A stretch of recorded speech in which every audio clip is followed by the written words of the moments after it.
Aujourd'hui, je pense que il y a beaucoup plus de soins, on peut faire de l'ostéo, on peut faire d'autres pratiques, mais là, pour le coup, j'avais que de la kiné et ça suffit pas parce qu'en fait, je dois continuer de m'entraîner.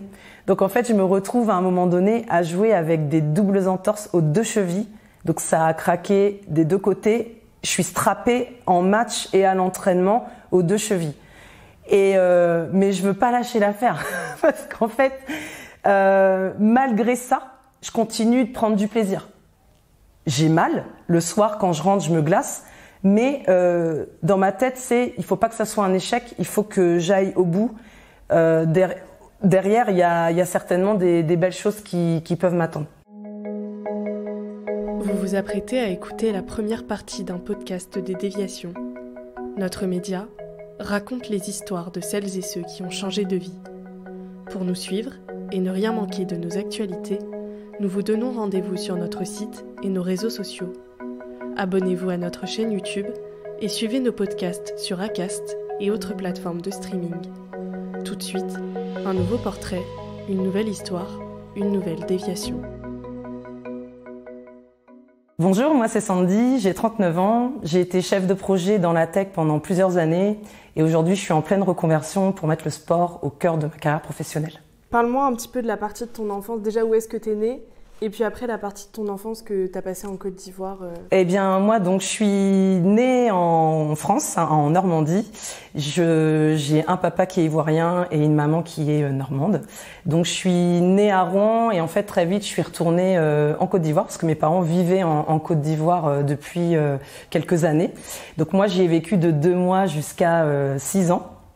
Et donc voilà, j'ai baigné dans la culture africaine, j'ai côtoyé énormément ma famille africaine. Et puis à 6 ans, en fait, mes parents ont décidé de rentrer en France, en Normandie.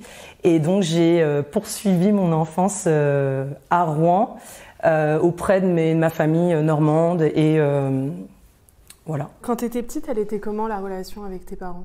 Moi, j'ai une enfance très choyée. J'ai été une petite fille très désirée. Mes parents, ils ont mis quelques années à m'avoir. Donc j'ai un grand frère plus âgé de 6 ans.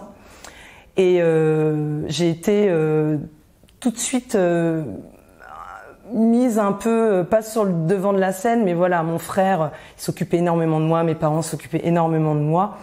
Et en fait, j'ai été vraiment choyée et ce que je retiens de mon enfance, c'est que très vite, mes parents, en fait, ils m'ont inculqué l'autonomie. Donc, c'était déjà un peu dans moi parce que j'aimais pas qu'on m'aide à faire les choses. J'aimais faire mes devoirs toute seule. J'aimais pas trop qu'on me conseille. Je voulais vraiment faire les choses comme moi je le voulais. Et voilà. Donc, en fait, mes parents m'accompagnaient, mais très vite, ils ont vu que fallait me laisser faire les choses comme je le voulais. Donc tu m'as parlé de ton frère, ta relation avec lui, vous étiez proches malgré les 6 ans d'écart d'âge ? On a été très très proches, on va dire, jusqu'à sa phase d'adolescence. Parce qu'en fait, 6 ans d'écart, ça fait que quand lui il est rentré dans l'adolescence, moi j'étais encore une petite. Et du coup, c'est un peu à ce moment-là que ça s'est un petit peu cassé. Mais sinon, de ma naissance jusqu'à à peu près mes 10 ans, on était très proches, il s'occupait énormément de moi.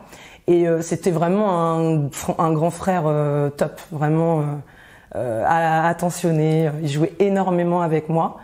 Et voilà, jusqu'à l'adolescence. Et après, voilà, il a eu d'autres préoccupations, d'autres envies et moins de temps forcément à passer avec moi. Mon frère, ça a été toujours vraiment un modèle. Je le voyais comme il était inspirant pour moi. C'était quelqu'un qui était à l'opposé de moi parce qu'il était plutôt timide, réservé, il était très casanier, il était souvent à la maison. Il avait des amis, mais il sortait beaucoup moins que moi. Alors que moi, j'étais une fille de dehors, grâce au sport, mais aussi j'aimais bien être avec mes copines, aller en ville, aller à la fête de la musique, plus grande, aller boire un verre, aller voir des concerts, tout ça. Donc mon frère, c'est l'opposé de moi, mais son côté casanier, son côté curieux, créatif, ça m'a toujours inspirée. Je l'ai toujours vu comme un modèle. Je pense qu'il m'a enrichi quand j'étais plus jeune. Et je pense que c'est aussi grâce à lui que je prends ma première option de carrière et que je m'oriente dans la tech. Parce que lui, il a fait toute sa carrière, il est encore dans la tech. Il est ingénieur en système embarqué. Et donc, lui, ça a toujours été une passion. Il a toujours bricolé des choses. Il réparait tout à la maison. Magnétoscope, caméscope, appareil photo. Et même aujourd'hui, ça reste... Donc, je pense que c'est vraiment le choix de prendre cette voie en chefferie de projet dans la tech. Je pense que c'est aussi inconsciemment pour m'inspirer de mon frère. Vivre avec une mère normande et un père ivoirien, qu'est-ce que ça t'a apporté d'avoir un mix de cultures comme ça ?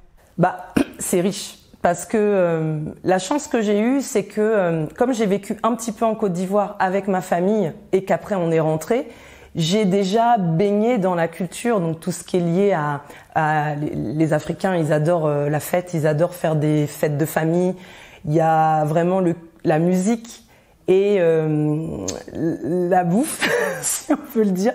Donc en fait, moi, c'est ce que je garde en mémoire. À 6 ans, on se rappelle pas beaucoup, mais les bribes de souvenirs que j'ai quand je rentre en France, c'est ça. Il y avait toujours du monde à la maison, on était toujours en sortie, toujours entourés, on mangeait bien et on passait vraiment des bons moments. On était souvent dehors. Je me vois très peu dans la maison, toujours dehors. Et en fait, le fait de revenir en France et du coup de ramener ça avec nous, la chance que j'ai, c'est que arrivé en France, du coup, moi je découvre la culture française et en fait c'est vraiment le mix des deux. Mon père, il a vraiment tenu à ce que la culture ivoirienne, on la garde malgré que maintenant on est revenu en France. Donc on écoutait, il y avait beaucoup de musique à la maison, musique ivoirienne. Mon père, il faisait toujours ses plats. Donc toutes les sauces ivoiriennes, on en mangeait, si c'est pas tous les week-ends, c'était plusieurs fois par mois. Et en fait, moi je suis riche de ça, je le sais, j'ai la chance d'avoir 2 familles, de 2 horizons différents, 2 cultures différentes. Et je pense que c'est une chance, tout simplement, de pouvoir me retrouver. Partout où je vais, j'ai l'impression qu'elles me servent, en fait, ces deux cultures. Donc non, c'est une vraie richesse. Et le retour en France, justement, est-ce que ça a été malgré tout difficile ou tu l'as très bien vécu ? Non, le retour en France, je l'ai très bien vécu. À cet âge-là, à 6 ans, comme je disais, on a très peu de souvenirs, donc finalement, j'ai pas été trop perturbée. En plus, on est revenu en Normandie, à Rouen, là où j'avais mes grands-parents. Là où ma mère finalement elle a grandi aussi, donc c'était plutôt pas trop déstabilisant. Pour mon frère, je pense que ça a été lui un peu plus compliqué parce qu'il avait 12 ans et lui ça a été je pense plus troublant pour lui, mais moi non, moi j'ai eu aucun problème. À l'école, comment ça se passait pour toi ? T'étais quel genre d'élève ? Alors à l'école, moi j'étais je pense au départ très studieuse. Comme je le disais, j'aimais pas que mes parents m'aident à faire mes devoirs. Je voulais faire ma petite vie toute seule, comme je le veux. Donc je pense que j'étais assez studieuse. Quand je regarde mes bulletins de notes, tout ça, j'avais de très bonnes notes en primaire jusqu'à la 4e. Et la 4e, voilà, ça a commencé à devenir moyen, mais justifié parce que je faisais énormément de sport et de basket. Et donc, il y a un moment donné, il faut trouver l'équilibre. Donc, voilà, je pense que j'avais moins de temps et forcément, je suis devenue moins studieuse que je l'étais auparavant. Et justement, en parlant du basket, est-ce que tu peux, à ce moment-là, maintenant, m'expliquer comment est-ce que c'est rentré dans ta vie et à quel moment, pourquoi tu as choisi ce sport ? Ouais. Alors, le basket, ça rentre dans ma vie en CM1. Je suis à l'école et en fait, le club de basket de ma ville, donc c'est la ville de Biorel, veut faire des détections, en fait, des séances d'essai. Donc, en fait, il y a une petite association qui se fait avec l'école et en fait, on se rend plusieurs samedis dans le mois pour découvrir le basket dans ce club. Et en fait, très vite, l'entraîneur de l'époque, en fait, il dit au directeur de l'école, ça serait bien que ses parents viennent nous voir parce qu'on l'a trouvé très à l'aise sur le terrain et on pense que ça serait intéressant qu'elle en fasse. Et donc, en fait, je rentre dans le basket de cette façon. J'ai la chance en fait de vivre dans une ville où le club de basket, c'est un très bon club formateur. Il est reconnu et encore aujourd'hui, il est réputé. Et en fait, du coup, je profite de super entraînements et en fait, très vite, je deviens bonne, hein, tout simplement. Et je rentre dans des détections en Benjamine à l'époque, détection du département. Et puis après, en fait, j'ai la possibilité. Donc, on me demande d'intégrer le pôle espoir. Donc le pôle espoir, c'est les meilleurs jeunes, on va dire, ils ont 14 ans, de la région. Et en fait, on leur propose d'intégrer, c'est un sport-études, où en fait, tu vas faire à la fois tes études, donc 4e, 3e, et beaucoup de basket. Donc avec des horaires aménagés. Et c'est une super expérience que j'ai vécue donc à Rouen. Et ça a été aussi lié, ce choix de sport, à ton frère, du coup. Est-ce que tu peux me l'expliquer ? Oui, je pense que le choix du basket, c'est lié quand même à mon frère qui, lui, en faisait. C'est-à-dire que quand je fais mes premiers pas là dans ce club, mon frère, il joue encore. Il n'a pas fait beaucoup de saisons, il a dû faire 2-3 saisons, je crois. Mais en tout cas, il joue. Et c'est vrai que je me rappelle accompagner avec mon père, mon frère en déplacement. Donc avec tous ces gaillards là, j'étais la petite dans la voiture et j'accompagnais en fait mon père qui emmenait mon frère donc en déplacement. Donc oui, il y a quand même un lien avec mon frère qui faisait du basket. Est-ce que c'est pour ça que j'y ai pris goût? Peut-être.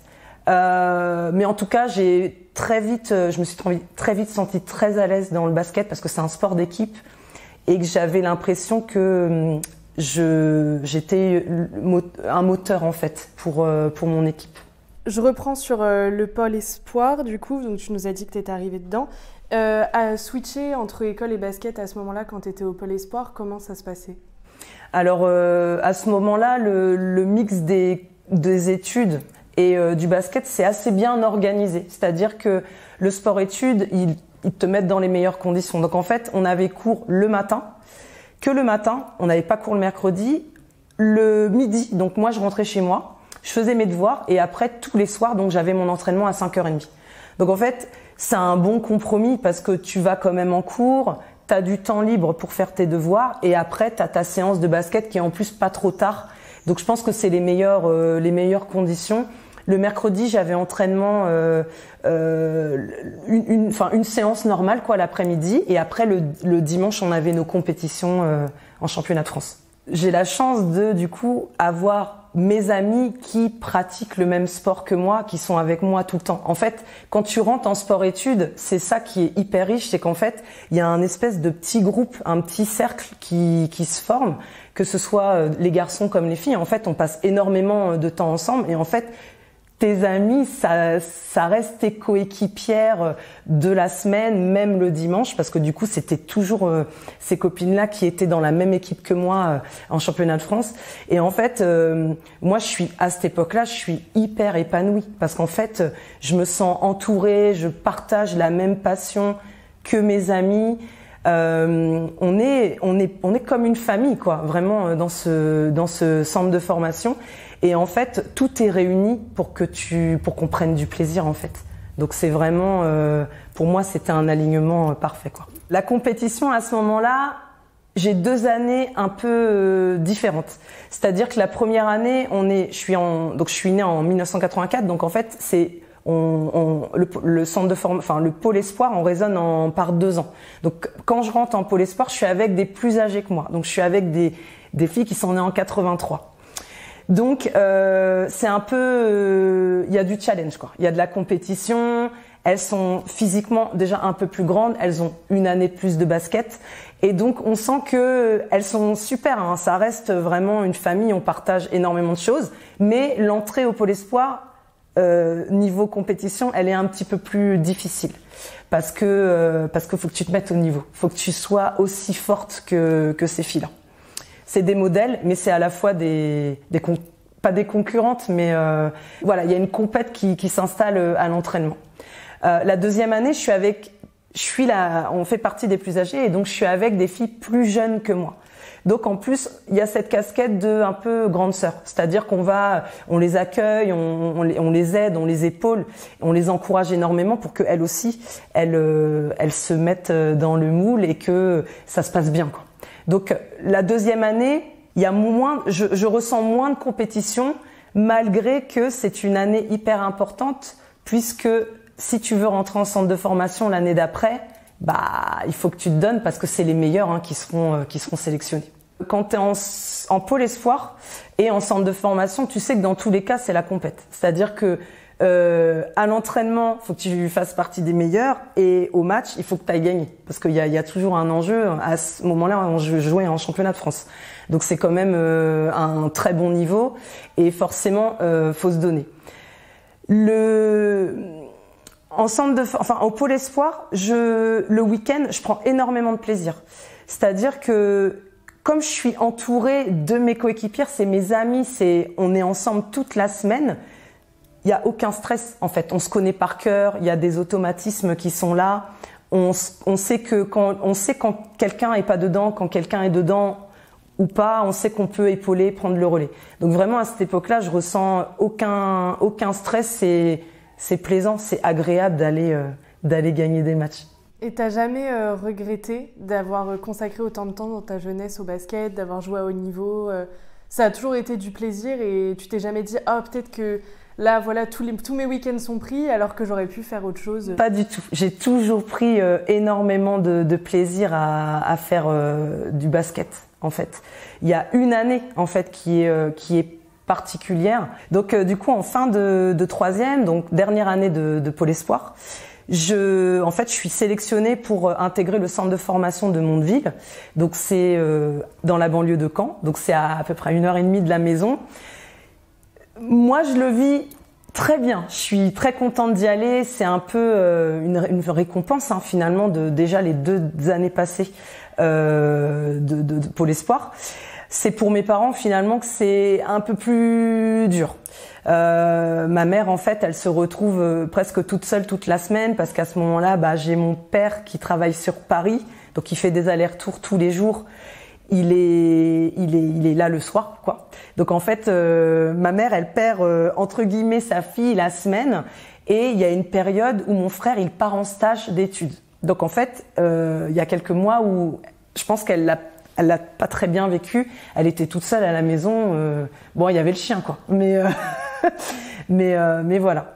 Donc du coup, j'intègre ce centre de formation qui est pas très loin de la maison, mais quand même, je rentre pas. Je rentre à l'internat. Les premières semaines sont compliquées parce que en fait, tu te rends compte que c'est une autre sphère. On est dans un autre niveau de compétition. C'est du centre de formation, donc ça veut dire que la suite, c'est de devenir professionnel. Donc, il y a plus de compètes. Il y a l'internat, petite chambre, pas forcément tes affaires que tu as à la maison. Je veux pas dire que c'est rudimentaire, mais voilà, c'est moins cosy.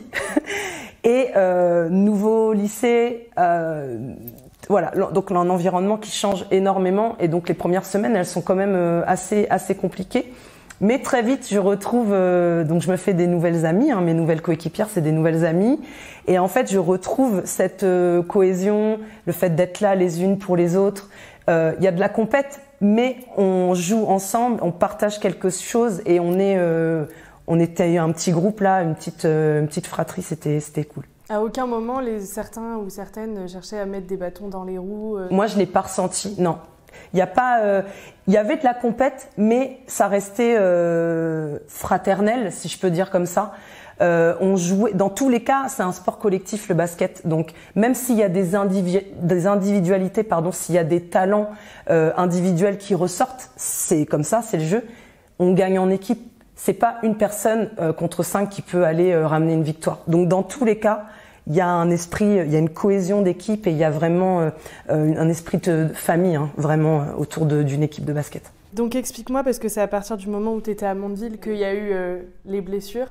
Comment c'est arrivé et qu'est-ce qui s'est passé? Du coup, à Mondeville, en centre de formation, donc ça reste la compète. Donc en fait, tu dois te donner, on s'entraînait énormément. J'avais 2 entraînements par jour.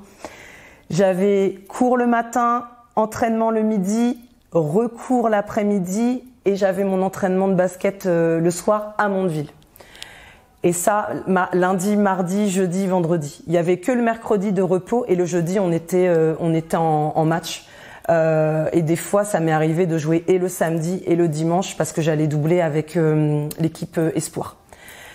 Donc en fait, beaucoup d'entraînement avec un suivi médical qui était pas forcément, on va dire, optimal. Et en fait, je commence à me blesser. Donc, à partir du mois de décembre, je crois, c'est à la période à peu près de Noël, je commence à me tordre les chevilles. Donc, j'avais du kiné, mais en fait, il m'aurait fallu plus d'autres choses. Hein. Aujourd'hui, je pense que il y a beaucoup plus de soins. On peut faire de l'ostéo, on peut faire d'autres pratiques, mais là, pour le coup, j'avais que de la kiné. Et ça suffit pas parce qu'en fait, je dois continuer de m'entraîner. Donc en fait, je me retrouve à un moment donné à jouer avec des doubles entorses aux 2 chevilles. Donc ça a craqué des 2 côtés. Je suis strappée en match et à l'entraînement aux 2 chevilles. Et mais je veux pas lâcher l'affaire parce qu'en fait, malgré ça, je continue de prendre du plaisir. J'ai mal le soir quand je rentre, je me glace. Mais dans ma tête, il faut pas que ça soit un échec. Il faut que j'aille au bout. Derrière, il y a certainement des belles choses qui peuvent m'attendre. Et en fait, ça se passe pas comme ça. Donc en fait, forcément, à force de jouer, de pas se reposer, de pas forcément soigner, tu alimentes. Et en fait, en fin de saison, je suis épuisée. J'ai les chevilles en feu. Et en fait, je suis pas récompensée finalement de tout cet effort que j'ai donné. Et en fait, mes parents, ils découvrent aussi en fin de saison que je suis pas en bonne santé, quoi. En fait. Et donc très vite, d'un commun accord, en fait, ils disent non mais c'est fini. En fait, tu rentres à la maison. Donc avec le centre de formation. Voilà, il y a un accord qui est mis. Tu poursuis pas, tu rentres à la maison. Donc c'est une énorme déception. Je me revois ne pas pouvoir jouer les finales de Coupe de France à Bercy, c'est-à-dire que je suis dans le groupe, je participe, je m'échauffe, mais en fait je suis tellement blessée que je rentre pas, quoi. Donc je suis sur le banc et je regarde mes coéquipières jouer, quoi. Donc ça, c'est la douche froide, quoi. Pour moi et pour mes parents qui ont fait le déplacement pour venir me voir jouer. La douche froide, une émotion vraiment qui m'envahit. Ça, je me revois vraiment. Je suis pas bien et je ressens pour la première fois cette déception. Je l'ai jamais vécu auparavant. Et donc du coup, je rentre à la maison pour me retaper un peu. Et en fait, j'ai la chance que à Rouen, à 10 minutes à pied, 5 minutes de la maison, il y a un très bon club de basket. Donc à l'époque, ça s'appelait le SPO Rouen. Aujourd'hui, ça s'appelle le RMB. Il y a une super équipe féminine. Donc les seniors qui jouent en National 2. Donc à l'époque, c'est un excellent niveau. Et du coup, ils créent une section Cadet de France. Et donc du coup, je profite d'intégrer cette section avec des copines, donc qui étaient avec moi au Pôle Espoir. Donc que je retrouve là, donc je suis en première et on a la chance de pouvoir s'entraîner avec les seniors et donc de faire participer à la vie de ce club féminin, en fait. Je reviens sur la partie de tes parents. À aucun moment, tu dis qu'ils t'ont soutenu, ça a été d'un commun accord, mais je sais que parfois quand les enfants font du sport de haut niveau, les parents les poussent un peu derrière. Ils t'ont jamais poussé à... Ils sont jamais fait comprendre leur déception en mode « Oh, t'as pas réussi ». Non. Jamais, ils t'ont toujours soutenu. Et pourtant, mon père, il a fait du sport à très bon niveau, du foot et du tennis. Donc il a cet esprit de gang, de compète, etc. Mais mes parents, ils m'ont jamais forcé à quoi que ce soit. En fait, je pense qu'ils ont jamais eu besoin de ça. J'étais déjà en mode la gagne, en fait, la gagne, la compète, l'entraînement et passer un super moment en fait au basket. Donc mes parents, ils ont jamais eu besoin de me pousser. Je pense que eux, au contraire, à cette époque où je rentre à la maison, ils ils font le tampon en fait, justement. Ils essayent de me calmer un peu, de souffler et laisser un peu, donner moins de place au basket dans ma vie et pour justement ne pas être trop déçue. En centre de formation, ce qu'il faut comprendre, c'est il y a des enjeux financiers, il y a un championnat à gagner, il y a l'image, la notoriété du club qui est importante. Donc en fait, je vais pas dire que on est des pions, mais en fait, c'est toi qui décides si tu veux t'arrêter finalement. En fait, si t'es blessé et que tu veux t'arrêter, tu t'arrêtes. Par contre, tes coéquipières, elles vont continuer à jouer, elles vont continuer à performer, et puis potentiellement, tu perds ta place, quoi. Donc c'est vraiment moi qui me suis mis la pression et qui me suis, si je peux dire, esquinté, poussé en fait. Jouer, continuer de jouer blessé, c'est vraiment de mon propre fait. Eux, ils m'ont pas forcé, mais ils m'ont pas non plus encouragé à me reposer plus, quoi. Donc là, on est bien d'accord pour que les gens comprennent que partir du pôle de formation, ça veut dire carrière professionnelle impossible. Quitter le centre c'était 60% je pourrais pas être professionnelle. Donc en gros ma carrière pro elle s'arrête là. Je vais jouer à un niveau en dessous quoi, du semi-pro ou un très bon niveau malgré tout, mais il y aura pas de professionnel pour moi. C'est assez dur. C'est assez dur quand tu sais le temps que tu passes au basket, quand tu sais la sueur que tu la transpi que tu donnes pour ce sport et le temps que tu y passes et finalement que tu passes pas à faire autre chose et notamment à étudier, parce que moi les études ça a toujours été important pour moi. C'est un sacrifice que j'ai fait et à ce moment-là c'est très dur.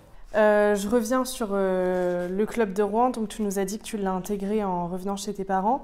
Quand tu étais dans ce club, tu t'entraînais toujours autant que quand tu étais en pôle de formation. Qu'est-ce qui a changé entre les deux? Donc quand j'arrive dans le club de Rouen, donc je suis au lycée, donc en première. Ma mère, elle a tout fait pour que je puisse, avec une dérogation, puisse aller dans le lycée où il y a toutes mes anciennes copines, parce que c'était pas mon lycée de secteur. Donc ça déjà c'est une bouffée d'oxygène parce que je me dis je vais retrouver tout le monde et au moins ça me redonnait du baume au cœur. Mais donc je suis en première, donc je suis en SES, sciences économiques et sociales. C'est une année assez importante parce qu'en plus il y a le bac de français. Mais je m'entraîne moins. Je m'entraîne moins que l'an passé en centre de formation, mais je m'entraîne quand même 3 fois la semaine. Et des fois, je joue 2 fois le week-end. Parce que je jouais en cadet de France, mais très vite, en fait, on a été intégré à l'équipe senior. Et donc, le samedi, on allait en déplacement avec les seniors féminines. Et le dimanche, on jouait. Donc, je faisais moins de basket, mais j'en faisais quand même énormément. Et là, le rythme de vie que tu avais en tant que jeune au lycée à faire du basket, tu étais toujours heureuse de faire du basket ou tu avais toujours la pensée de... est-ce que tu prenais toujours autant de plaisir qu'avant en sachant que dans ta tête, le rêve de devenir une pro, c'était fini? En fait, j'en faisais moins. Donc, je prenais autant de plaisir à aller m'entraîner et à être avec mes coéquipières. Mais je pense que le fait d'en faire un petit peu moins, ça me permettait aussi de souffler et puis de faire d'autres choses. Je pouvais sortir, donc on pouvait sortir avec les copines, donc aller faire autre chose que du basket. J'avais un peu plus de temps et puis j'avais aussi d'autres copines qui faisaient pas de basket, donc mes copines de lycée, et on pouvait passer du coup du temps ensemble, ce que je pouvais pas faire avant. Finalement, tu finis par avoir ton bac. Qu'est-ce que tu décides de faire après comme études? Donc après mon bac, donc bac SES, j'ai une appétence pour tout ce qui est communication, marketing, et puis du coup sur les conseils de mon père, j'intègre un DUT Tech de commercialisation qui va en fait me permettre de découvrir un peu tous les métiers là qui gravitent autour du commerce, dont le marketing et la com. Donc en fait mon début de cursus c'est marketing com, et puis c'est en master 1 je décide de m'orienter vers de la chefferie de projet parce que du coup c'est un peu en fait c'est la voie du marketing sportif, parce que c'est vraiment ça qui m'intéressait finalement. Je la sens un peu bouchée, voilà, il y a très peu d'élus et du coup je me dis bon, je vais prendre l'option chef de projet et ça devrait me permettre de faire un peu ce que je veux et que ce soit du marketing dans le sport ou autre. Et à aucun moment, puisque tu as vu que le marketing sportif c'était un peu bouché, tu t'es dit en fait je vais peut-être plutôt faire un métier, je sais pas moi, professeur de PS, éducateur sportif. En fait c'est marrant, ça m'a jamais traversé l'esprit de faire un métier vraiment en lien avec le sport. Quand je dis en lien avec le sport, c'est prof de sport ou coach sportif ou entraîneur de basket. Non, j'avais l'impression que j'étais pas faite pour ça. Moi, j'étais faite pour jouer ou du marketing et de la com, mais pas avoir un métier vraiment dans le milieu du sport. Donc tu fais tes études et après ton diplôme, c'est là où tu nous avais dit qu'il y avait la crise de 2008. Donc ça a été compliqué de trouver un job, un CDI, et donc tu as enchaîné pas mal de CDD. Est-ce que tu peux m'expliquer ? Donc moi je suis diplômée de mon Master 2 donc en chefferie de projet en 2008, et donc quand j'arrive sur le marché du travail, on est en pleine crise économique là de 2008, et donc forcément tous les postes qui gravitent autour du marketing, de la com et du management de projet, c'est verrouillé quoi. Donc du coup, je me dis ça va pas être terrible, je vais avoir un peu de mal. Je commence quand même à postuler, voilà, je candidate à des offres et tout ça, mais je vois que ça mord pas. Et au bout de quelques mois, je me dis allez, je prends l'option, je prends un peu tout ce qui se présente à moi, qui peu importe si ça a un lien direct ou pas avec mon diplôme, en tout cas mon cursus scolaire. Voilà, faut travailler. En tout cas, c'est ce qu'on me laisse comprendre autour de moi. Faut travailler. Et donc, en fait, je commence à enchaîner des CDD. Donc, des CDD qui sont de 1 an maximum. Donc, j'intègre le secteur bancaire. Je fais un peu de marketing. Je fais de la qualité. Je fais de la formation. J'intègre aussi la fonction publique dans l'enseignement. Mais en fait, j'enchaîne les CDD sans forcément, tu sais, une suite logique. Du coup, j'ai l'impression d'avoir un profil hyper atypique. Et à ce moment-là, je me dis, en fait, en bout de course, je sais pas ce que je vais devenir professionnellement, mais moi, je voyais aucun sens. Voilà, je jonglais vraiment entre des CDD qui, pour moi, n'avaient pas de lien. Vous venez d'écouter la première partie d'un podcast réalisé par Audrey Maquies, Myriam Amossé et Chloé Robert. N'hésitez pas à commenter, nous écrire et partager si ce podcast vous a plu. Notre média, vous pouvez le retrouver sur lesdéviations.fr, Facebook, Instagram, LinkedIn, TikTok et YouTube. Nous n'avons qu'une vocation, raconter les histoires des personnes ayant changé de vie. Alors à très vite pour un nouvel épisode.